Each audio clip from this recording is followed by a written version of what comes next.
உன்னத பாட்டு 35ஆம் பாகம் 7ஆம் அதிகாரத்தின் 9 வசனங்கள், முதல் 9 வசனங்கள் மணவாளன் மணவாட்டியை குறித்து வர்ணித்து பாடுவதாய் அமைந்திருக்கிறது என்று பார்த்து, முதலாம் வசனத்திலிருந்து 4ஆம் வசனம் வரைக்குமான அந்த வசனங்களை கடந்த 2 பாகங்களில் பார்த்து முடித்து விட்டோம். இன்று 7ஆம் அதிகாரம் 5ஆம் வசனத்தை நான் உங்களுக்கு சொல்லிக் கொடுக்க போகிறேன். அதிலிருந்து போவோம், எவ்வளவு போக முடியும் என்று பார்ப்போம். மறுபடியும் ஞாபகப்படுத்துகிறேன், 9ஆம் வசனம் வரை மணவாளன் மணவாட்டியை வர்ணிக்கிறார்.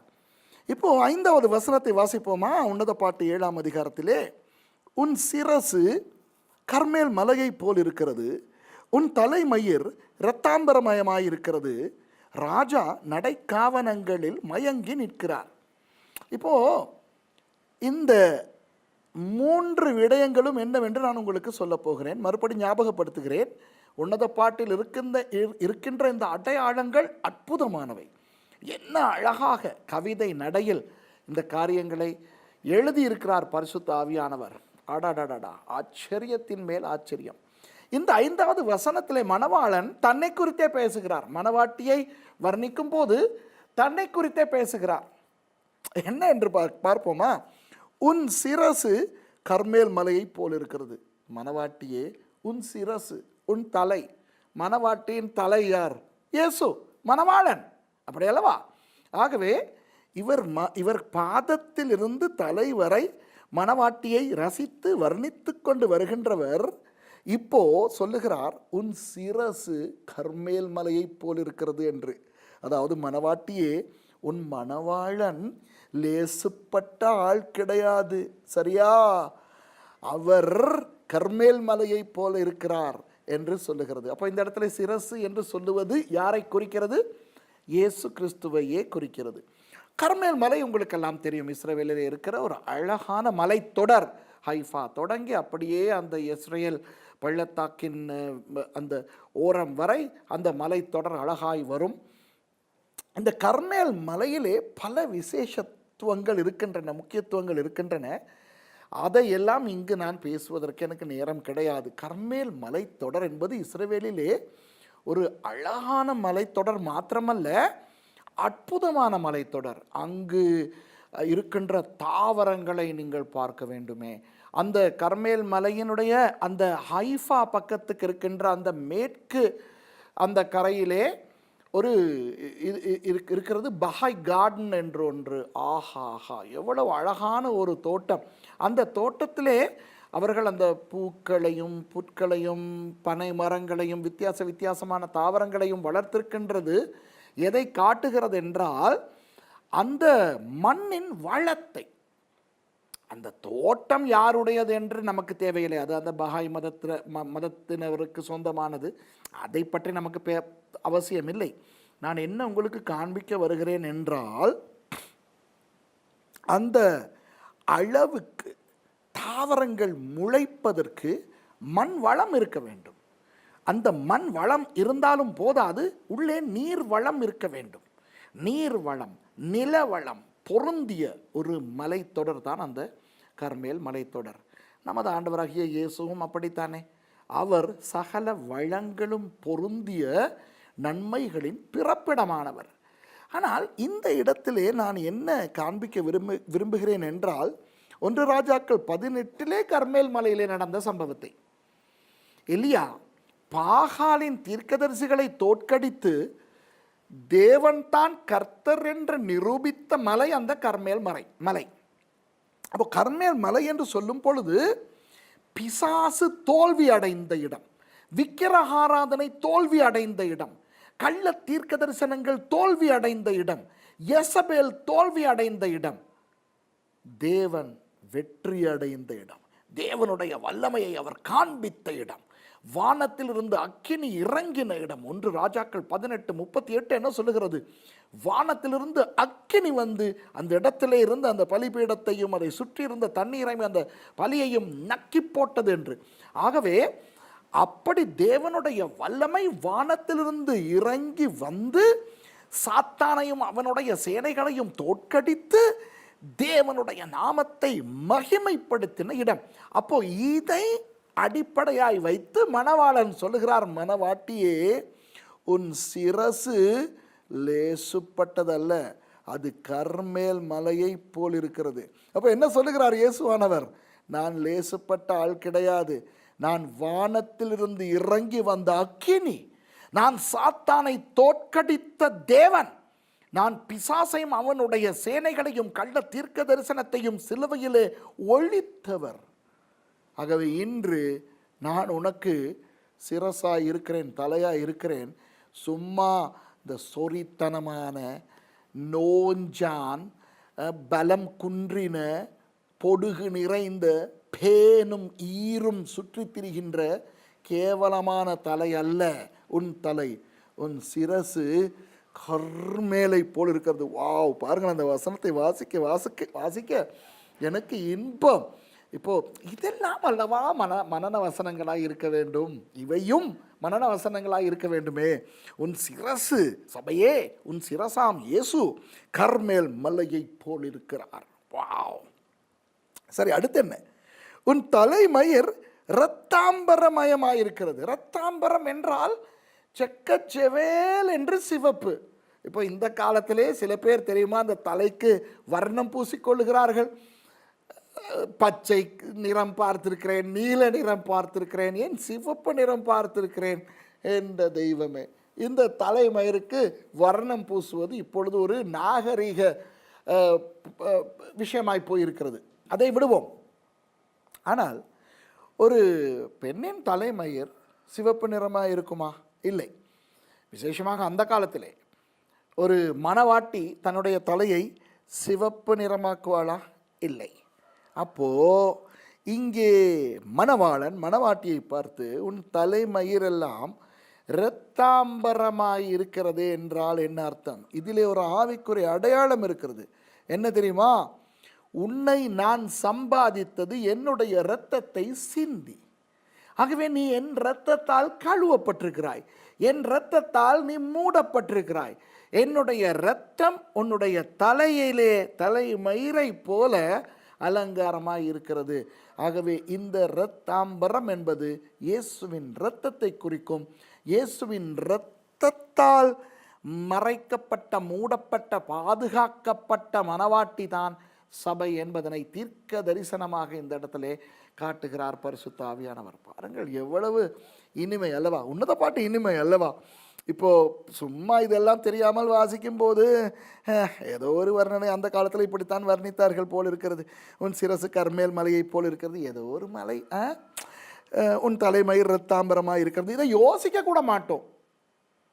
ஆனால் இதில் எவ்வளோ பெரிய தீர்க்க தரிசனம் இருக்கிறது. இயேசுவானவர் வர கிட்டத்தட்ட 1000 வருடங்களுக்கே முன்பு இந்த தீர்க்க தரிசனம் உரைக்கப்பட்டு இயேசு ரத்தம் சிந்த போகிறாராம். அந்த சிந்தின இரத்தத்தால் விலை கொடுத்து கிரயமாய் சபையை, மணவாட்டியை வாங்க போகிறாராம். அந்த சிரசு தலை இயேசுவாய் இருக்க போகிறாராம். அவர் அப்படி இருக்கும் பொழுது அவருடைய இரத்தத்தால் தானாம் இந்த சபையினுடைய தலை அந்த மயிரை போல மூடப்பட்டிருக்கும். அடாடா அடாடா அடாடா, என்னே அற்புதமான தீர்க்க தரிசனம் பாருங்கள் இந்த வசனத்தில். எனக்கு இதை தாண்டி ஓட மனமில்லை. இதையே ஒரு பிரசங்கமாய் பண்ணலாமா என்று கூட எனக்கு தோன்றுகிறது. இப்போது நான் இந்த உன்னத பாட்டை பிரசங்கமாய் பண்ணவில்லை, கற்றுக் கொடுத்து கொண்டிருக்கிறேன். ஆனால் இதையெல்லாம் பிரசங்கமாய் பண்ண கிடைத்தால் எப்படி என்று கூட ஒரு ஆசை இருக்கிறது. ஒருவேளை நீங்கள் ஊழியக்காரர்கள் பிரசங்கிமார் இருக்கிறீர்கள், இந்த உன்னத பாட்டின் பல விஷயங்களை எடுத்து நீங்களும் பிரசங்கம் பண்ணலாம். ஆனால் ஒன்றை சொல்லுகிறேன், பலர் நம்ப மாட்டார்கள். இதை முறையாய் படித்தாலே பலர் நம்ப மாட்டார்கள். இருக்காது, சுரேஷ் கதை விடுகிறான் என்று கூட சொல்லுவார்கள். ஆனால் நான் இயேசுவின் நாமத்திலே உங்களுக்கு சொல்லுகிறேன், நான் சொல்வதெல்லாம் உண்மை, உண்மையை தவிர வேறில்லை. ஏனென்றால் இது அருமையான தீர்க்க தரிசனம் பரிசுத்த ஆவியானவர் நமக்கு கொடுத்தது. அப்போது உன் சிரசு, அதாவது இயேசு, கர்மேல் மலையைப் போல் இருக்கிறது. வாவ். உன் தலைமயிர் இரத்தாம்பரமயமாக இருக்கிறது. ஏன்? இயேசுவின் இரத்தத்தால் கழுவப்பட்டு, மூடப்பட்டு, மறைக்கப்பட்ட இயேசுவின் இரத்தத்தால் விலை கொடுத்து வாங்கப்பட்ட விசுவாசிகள் தான் நாம் சபையினர். அதில் 3வது பகுதியை பாருங்கள். ராஜா நடைக்காவனங்களில் மயங்கி நிற்கிறார். ஒரு மாளிகையை நீங்கள் எடுத்தால், அரண்மனையை எடுத்தால், அதிலே நடைக்காவனம் இருக்கும். அந்த பேசேஜ் என்று சொல்லுவார்கள். பெரிய அரண்மனையிலே இவர்கள் நடந்து திரிவதற்கு தூண்கள் போட்டு, ஒரு பக்கம் அப்படி பெரிய சுவர் இருக்கும், அடுத்த பக்கம் தூண்கள் இருக்கும். அந்த இடையிலே தான் ராஜா அப்படி ராஜ நடை போட்டு நடை பயில்வார். அவரோடு கூட அவருடைய மந்திரிமார், அமைச்சர்கள், அவருடைய காவலாளிகள், மெய்ப்பாதுகாவலர்கள், இவர்கள் எல்லாம் வருவார்கள். குடும்ப அங்கத்தினர்கள் இருந்தால் அவர்களும் வருவார்கள். அப்போது அது அந்த ராஜா நடந்து போய் வரும் அந்த நடைக்காவனம், பேசேஜ் என்று சொல்வார்கள், அல்லது வெராண்டா என்று சொல்வார்கள் ஆங்கிலத்திலே. அப்போது ராஜா நடைக்காவனங்களில் மயங்கி நிற்கிறார். மயங்கி நிற்கிறார் என்பது எதை காட்டுகிறது என்றால், அவரே ஆச்சரியப்பட்டு சொக்கி ஆடாடா என்று ஆச்சரியப்படுகிறார். அன்பானவர்களே, இந்த வேதத்தை வாசிக்கும் பொழுது அவ்வப்போது உங்களுக்கு நீங்கள் மயங்கி நிற்கிற சந்தர்ப்பங்கள், அனுபவங்கள் உங்களுக்கு உண்டா? எனக்கு ஒவ்வொரு நாளும் உண்டு. ஒவ்வொரு நாளும் நான் வேதத்தை எங்கு வாசித்தாலும், அது எந்த குறிப்பிட்ட வசனம் என்று இல்லை, வாசித்தாலும் அவ்வப்போது என்று ஆச்சரியத்தில் அப்படியே ஸ்தம்பித்து போகின்ற அதிசயங்கள் இந்த வேதத்தில் இருக்கின்றன. அது மாத்திரமல்ல, ஆண்டவரை துதித்து கொண்டிருக்கும் பொழுது இந்த இயற்கையை பார்க்கும் பொழுது, விசேஷமாக இந்த பெல்வுட் இருக்கிறதே அன்பானவர்களே, நீங்கள் இதற்கு முன்னே இங்கு வராதவர்களாக இருந்தால், உங்களால் வர முடியும் என்றால் கொஞ்சம் வந்து பாருங்கள். எப்படிப்பட்ட ஒரு இடம் இந்த இடம் என்று. இந்த இடத்துக்கு பேர் கூட, இந்த ஊழியத்துக்கு பேர் கூட கர்மேல் மலை ஊழியங்கள், கர்மேல் பர்வத ஊழியங்கள், மவுண்ட் கார்மெல் மினிஸ்ட்ரிஸ். எங்களுடைய சபை மவுண்ட் கார்மெல் சர்ச், எங்களுடைய கல்லூரி Mount Carmel theological college. Mount கார்மெலை போலவே இது இருக்கும். அந்த இஸ்ரவேல் மவுண்ட் கார்மெல் போல அல்ல, அதை கிட்டியும் சேர முடியாது. வந்து பார்த்தால் ஆடடா, ஒவ்வொரு நாளும் மாலையிலே நான் இந்த தொலைபேசியை பயன்படுத்தி இந்த வானத்தை புகைப்படம் எடுப்பேன். நேற்று நானும் பாஸ்டர் மகேஷும், என்னோட ஊழியம் செய்கிற பாஸ்டர் மகேஷும் பாஸ்டர் ஜூடும் வானத்தை ரசித்து கொண்டிருந்தோம். அப்போது பாஸ்டர் மகேஷ் என்னிடத்துல சொன்னார், பாஸ்டர், பெல்வுட் ஸ்கை என்று சொல்லி ஒரு ஒரு வெப்சைட்டோ அல்லது ஒரு ஃபேஸ்புக்கோ ஏதோ ஒன்று திறப்போமா என்று. ஏனென்றால் ஒவ்வொரு நாளும் இந்த காலையிலே இந்த வானத்தின் அழகு, மதிய நேரத்தில் இந்த வானத்தின் அழகு, மாலை நேர வானத்தின் அழகு ஒவ்வொரு நாளும் மாறி மாறி மாறிக்கொண்டே இருக்கும் அழகு. அப்போது அதை பார்க்கும் பொழுது ஸ்தம்பித்து மயங்கி நிற்கிற ஒரு அனுபவம் எனக்கு அனுதினமும் உண்டு. அதான் நான் சொல்கிறேன். நான் சொல்வதை நீங்கள் நம்ப வேண்டுமென்றால் நீங்கள் வந்து தான் பாருங்களேன் என்று. அப்போது எது நம்மை ஸ்தம்பிக்க வைக்கிறது, எது நம்மை மயக்க வைக்கிறது? ஆச்சரியங்கள், அதிசயங்கள், ஆடடா வாயை பிளக்க வைக்கிறது. மணவாளனாகிய இயேசு சொல்லுகிறார், மணவாட்டியே, உன் தலையை நான் பார்க்கும்போது, உன் சிரசில் இரத்தாம்பரத்தை நான் பார்க்கும் பொழுது, இவ்வளோ நேரம் பாதம் முதல் தலை வரை உன்னை பார்த்தேனே, எவ்வளோ அழகாய் இருக்கிறாய். உன் பாதம் சுவிசேஷத்துக்குரிய அந்த ஆயத்தம், பாத ரட்சை, அந்த இடுப்பில் சத்தியம் எனும் கச்சை, உன் நாபி நன்றி உணர்வு, உன் வயிறு திருப்தி, உன் மார்பகங்கள் அந்த, உங்களுக்கு நான் இதெல்லாம் சொல்லி கொடுத்தேன், நீதி, விசுவாசம், அன்பு எனும் மார்க்கவசம், உன்னுடைய கழுத்து யானை தந்தம் போல தலையோடு உடம்பு இணைந்த பகுதி, இவற்றையெல்லாம் பார்த்துவிட்டு உன் தலையை பார்க்கிறேனே, அதில் என்னை நான் காணுகிறேன். சிரசு கர்மேல் மலை, நான் தான் தலை, அதில் அந்த இரத்தாம்பரத்தை பார்க்கிறேனே. இப்போ பாதம் முதல் தலை வரை உன்னை பார்த்து விட்டேன் அடி, இப்போ என்னால் அசைய முடியவில்லை, அந்த நடை காவனத்திலே மயங்கி நிற்கிறேன் என்கிறார். அன்பானவர்களே, ஒரு கேள்வி. நாம் யார்? நமக்கு என்ன தகுதி இருக்கிறது? நமக்கு இருக்கிற தகுதியெல்லாம் அவர் கொடுத்தது. அக்கிரமங்களிலும் பாவங்களிலும் மரித்து போய் பிணங்களாய் கிடந்த நம்மை உயிர்ப்பித்து இன்று அவர் தனது மனவாட்டியாக்கி வைத்திருக்கிறார். அவரே நம்மை பார்த்து மயங்கி நிற்கிறாரே, நாம் அவரை பார்த்து மயங்கி நிற்கிறோமா? உடனே நினைக்காதீர்கள், நான் அவரை தரிசனத்திலே பார்ப்பதை குறித்து பேசுகிறேன் என்று. நான் தரிசனத்தை நம்புகிறவன் தான்.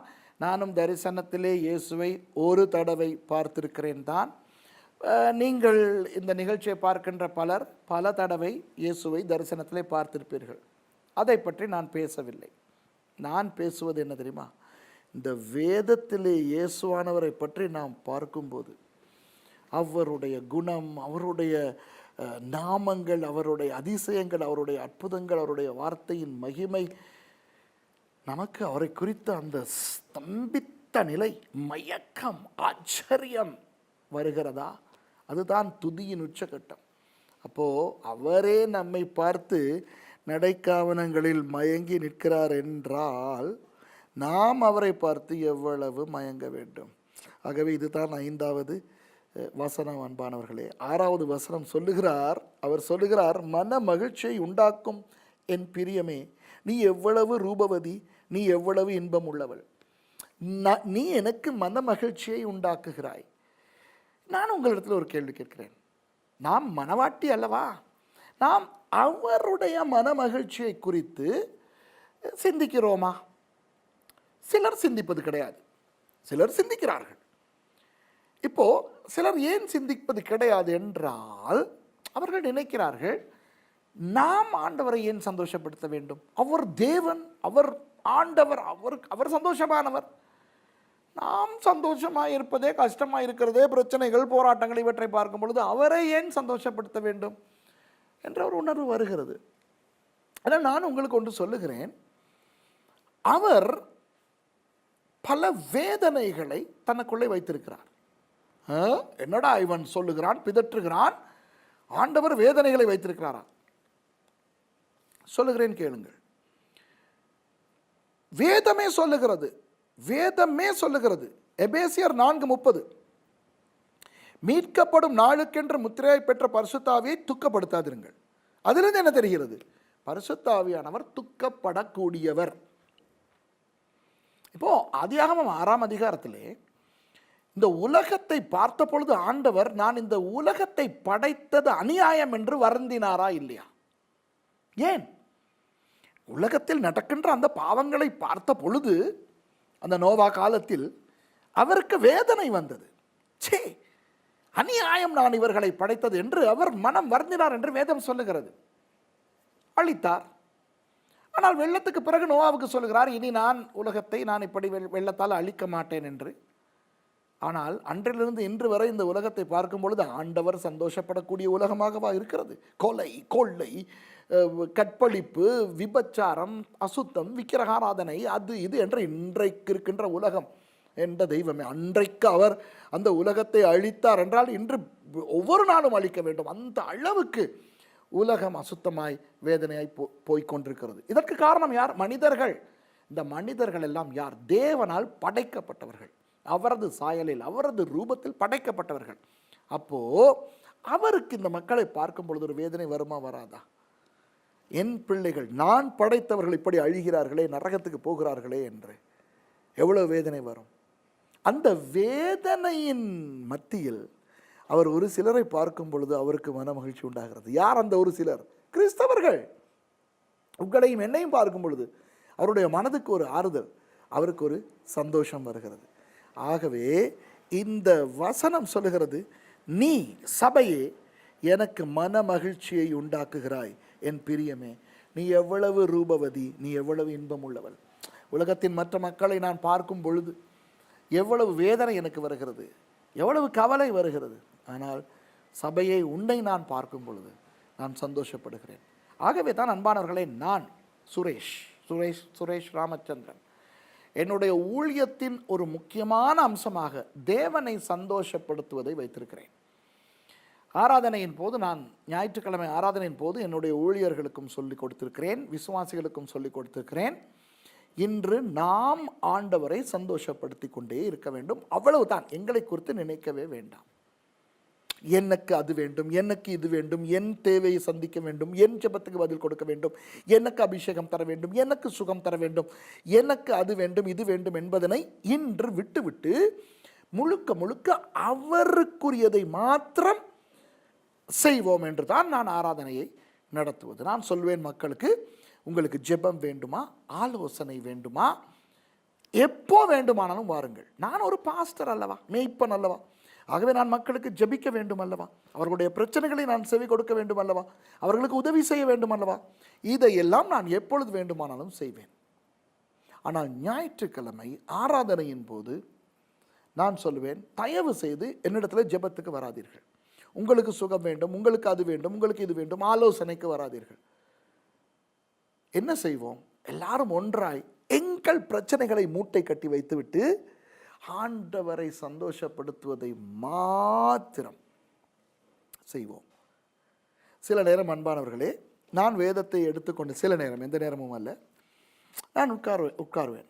நான் சொல்லேன், ஆண்டவரை பார்த்து, ஆண்டவரே என்னோடு நீங்கள் பேச வேண்டும். இப்போ ஒரு கொஞ்ச நேரம், ஒரு அரை மணி நேரம், 1 மணி நேரம் நீங்கள் என்னோடு பேச வேண்டும், வார்த்தையின் மூலமாய் பேச வேண்டும். ஆனால் இந்த நீங்கள் பேசுவது எனக்கு ஒரு நன்மையையோ ஒரு ஆசீர்வாதத்தையோ தருவதாய் அமைய வேண்டிய அவசியம் இல்லை. நீங்கள் சந்தோஷப்படுவதற்காக நான் இப்போ வாசிக்க போகிறேன் என்று வேண்டுமென்றே இந்த பெயர் பட்டியல்கள் அல்லது நமக்கு சம்பந்தம் இல்லாத சில சரித்திர விடயங்கள் இவற்றை உட்கார்ந்து வாசித்து கொண்டிருப்பேன். புரிகிறதா? அதாவது நான் சொல்வேன், ஆண்டவரே நீங்கள் எங்களை ஆசீர்வதித்து கொண்டே இருக்கிறீர்கள், நீங்கள் வசனத்தின் மூலம் பேசிக்கொண்டே இருக்கிறீர்கள், எவ்வளவு நல்லவராய் நீங்கள் இருக்கிறீர்கள். ஆனால் அவ்வப்போது நான் வேண்டாம் என்னை ஒதுக்கிவிட்டு நீங்கள் மாத்திரம் சந்தோஷப்படும் விதத்திலே எனக்கு வேதத்திலே ஏதாவது சொல்லி தாருங்களே என்று பெயர் பட்டியலில் உட்கார்ந்து வாசித்து கொண்டிருப்பேன். அவர் இவரை பெற்றார், இவர் அவரை பெற்றார், இப்படியெல்லாம் வாசித்து கொண்டிருப்பேன். அப்போது ஏனென்றால் நீங்கள் சொல்லுங்கள் ஆண்டவரே, உங்கள் கதை, உங்கள் வார்த்தை நான் ஆசீர்வதிக்க, நான் வாசிப்பதை பார்த்து நீங்கள் சந்தோஷப்பட நான் வாசிக்க வேண்டும் என்றெல்லாம் சொல்வதுண்டு. இதை கொஞ்சம் மனதில் எடுத்துக்கொண்டு நாமும் செயல்படுவோமா? அவருக்கு, நமது மனவாளனுக்கு மனமகிழ்ச்சியை உண்டாக்குவோமா? நாம் ஆண்டவருக்கு ஸ்தோத்திரம் செலுத்தும் பொழுது, அவருக்கு துதி செலுத்தும் பொழுது, அவரை ஆராதிக்கும் பொழுது அது அவருக்கு மிகுந்த மன மகிழ்ச்சியை கொடுக்கிறது. ஆகவே ஆண்டவர் வேதனை இல்லாதவர் அல்ல என்று நினைக்காதீர்கள். அவர் உலகத்தை பார்க்கும் பொழுது அவருக்கு வேதனை வருகிறது. சில சபைகளை பார்க்கும் பொழுதும் அவருக்கு வேதனை வராதா? கள்ள உபதேசங்களுக்கு திரும்பும் பொழுது, பின்வாங்கும் பொழுது, சிலர் தேவனை தூஷிக்கும் பொழுது, கர்த்தருடைய வார்த்தைக்கு புறம்பானதை செய்யும் பொழுது யோசித்து பாருங்கள், ஆண்டவருக்கு மனவேதனை வருமா வராதா? கோபம், எரிச்சல், துக்கம் வருமா வராதா? வரும். ஆகவே நாம் முயற்சிக்க வேண்டும், எங்களால் இயன்ற அளவு அவருக்கு மன மகிழ்ச்சியை மாத்திரம் கொடுப்பதற்கு. அப்போ அதுதான் இந்த வசனம், மன மகிழ்ச்சியை உண்டாக்கும் என் பிரியமே, நீ எவ்வளவு ரூபவதி, நீ எவ்வளவு இன்பமானவள் என்று. நான் 7, 8, 9 வசனங்களை, அந்த 3 வசனங்களையும் அடுத்த பாகத்திலே நான் பேசி முடிக்கிறேன். இப்போதைக்கு நான் உங்களுக்கு இந்த 5, 6 வசனங்களை மாத்திரம்தான் பேசினேன். ஞாபகப்படுத்திக் கொள்வோம். உன் சிரஸ், உன் தலை இயேசு கர்மேல் மலையைப் போல் இருக்கிறார், உன் தலைமயிர் இரத்தாம்பரமயமாக இருக்கிறது. எப்படி? இயேசுவின் இரத்தம் உன்னை மூடிக்கொண்டிருக்கிறது, உன் மேலே இருக்கிறது. ராஜா நடைக்காவனங்களில் மயங்கி நிற்கிறார். இவற்றையெல்லாம் பார்க்கும் பொழுது அவருக்கு ஆச்சரியம், அந்த ஆச்சரியத்தில் ஸ்தம்பித்து போகிறார். மன மகிழ்ச்சியை உண்டாக்கும் என் பிரியமே, என் சபையே, நீ எவ்வளவு ரூபவதி, சபையே நீ எவ்வளோ அழகானவர், கிறிஸ்தவர்களே நீங்கள் அழகானவர்கள் என்று சொல்லுகிறேன். நமது மணவாளனுடைய பார்வைக்கு நீங்கள் ரொம்ப அழகானவர். உங்கள் கண்ணாடி என்ன சொல்லுகிறது என்று தேவையில்லை. உங்கள் கண்ணாடி, நீங்கள் கண்ணாடி முன் நின்று உங்களை பார்க்கும் பொழுது உங்கள் கண்ணாடி உங்களுக்கு சொல்லும், நீ அளவுக்கு அதிகமாய் கட்டையாக இருக்கிறாய், அல்லது அளவுக்கு அதிகமாய் நெட்டையாக இருக்கிறாய், நீ போதிய அளவு வெள்ளையாக இல்லை, ஓவராய் கருப்பாக இருக்கிறாய், உன் தோல் இப்படி இருக்கிறது, உன் தலைமயிர் இப்படி இருக்கிறது, உன் அது இப்படி என்று கண்ணாடி சொல்லும். மற்றவர்களும் சொல்லுவார்கள், மக்கள் சொல்வார்கள். ஆனால் உங்கள் மணவாளன் இயேசு உங்களை பார்த்து சொல்லுகிறார், நீ எவ்வளவு ரூபவதி, நீ எவ்வளவு இன்பம் உள்ளவன். மற்றவர்கள் எங்களை துன்பம் என்று சொல்லட்டும், பரவாயில்லை. ஆண்டவர் சொல்லுகிறார், சபையே, கிறிஸ்தவனே, கிறிஸ்தவளே, நீ இன்பம் உள்ளவன். ஆகவே இன்பமாய் போய் வாருங்கள். அடுத்த பாடத்திலே 9 வசனம் வரை உங்களை கொண்டு போய் நிறுத்த முயற்சிக்கிறேன்.